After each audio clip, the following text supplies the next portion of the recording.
গাজর তো খালি আমি আর আমার মেয়ে খাই না, মানে আমার যত স্বাস্থ্য আমাদের দুজনে, আর একজনের কোনো স্বাস্থ্য নেই। সে সুপারম্যান। হ্যাঁ, সে সুপারম্যান। মানে মেনু বলি, উচ্ছে আলু ভাজা, কালকে মোচার তরকারি বেঁচে আছে, মুসুরির ডাল পেঁয়াজ দিয়ে, ভেন্ডি আলু তরকারি, একটু পনির বেঁচে ছিল সে দিয়ে বানিয়ে ফেলেছি। পনির দিয়ে ভেন্ডি আলু তরকারি জীবনে প্রথম, আমি নিজেও ট্রাই করেছি, তোরাও খেয়ে দেখবি। সবসময় একটুখানি নতুন আবিষ্কার করতে হয়, নাহলে এক খেয়ে মিশে যায় জীবনে। সেই আর কি, যেটা খেয়ে দেখবে কেমন হয়েছে, বলবে যে আর হবে কি হবে না, যে হবে কি হবে না সেটা আজকে ফাইনাল হবে। তুমি আমার দিকে তাকাবে না মোবাইলের দিকে তাকাবে? তোমার দিকে তাকাতে হবে কেন? আমার দিকে তাকাতে হবে কেন মানে আমার জন্যই তুমি বেঁচে আছো, জীবন আমার জন্যই, বুঝেছো? এই যদি তোমার বউটি না থাকতো না, কে যে তোমাকে এত যত্ন করতো সেটা আমি দেখতাম।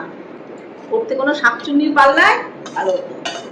চলো খাওয়াটা শুরু করি। কি কিছু ভুল বললাম? না। ঠিক